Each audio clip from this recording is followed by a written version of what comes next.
চলে গেলাম রাতে ডিনার করতে। পাঁপড়, এদিকে আছে পনির বিরিয়ানি, এদিকে পাঁপড় খাচ্ছি। আগে একটু পাঁপড়ে কামড় না দিলে মজাই হয় না। তারপর একটু বিরিয়ানিটা সার্ভ করছি প্ল্যাটারে এসছে, এক প্ল্যাটারে, প্লেটার থেকে প্লেটে সার্ভ করলাম। সার্ভ করে তারপর একটু দেখুন পনিরগুলো কি সুন্দর লাগছে, খেতেও কিন্তু সেরকম লাগছে। তাও সার্ভটা করে নিই, প্লেটের পর আগে ঢেলে নিলাম।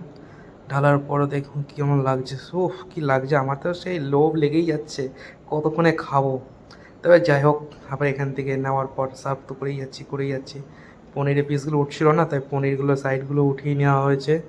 সাইডগুলো নিয়ে তারপর তো এবার খেতে যাব। পনিরটাকে ফকিট লাগিয়ে নিয়ে, ও কি স্মুথ, এত সফট, এত খেতে।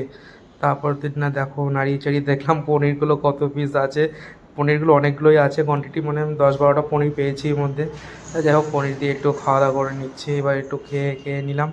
দেখলাম না, বিরিয়ানিটা ভালো টেস্টি আছে। এটা পনির বিরিয়ানি, এটা ভালো সুন্দর করেছে। তার মধ্যে এখানে গার্নিশ করা আছে ধনে পাতা, এদিকে আছে ক্যাপসিকাম আছে, আর এদিকে আরেকটা কী বেশ যেন আছে, যখন বলতে পারছি না, অনেক রকম সবজিতে আছে। সবজির নাম হয়তো জানি না। যাই হোক, এইভাবে আমরা আজকে ডিনারটা করছি। তো প্ল্যাটারের থেকে অল্প অল্প করে সার্ভ করছি প্লেটের থেকে নিয়ে। তারপর এরকম করেই আমরা খাওয়া দাওয়া করি। আশা করি হোটেলেও এরকম করেই খাওয়া দাওয়া হয়।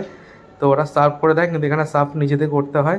এইভাবে দেখুন ভাই, হাতে ভাই শুরু করতে হয়। বাঙালি ভাই হাত দিয়ে খেতেই ভালোবাসে। এ আর কি আর চামচে আর কি আর ফকে মানায়। ঠিক আছে, ভাতটা কতটা স্মুথ।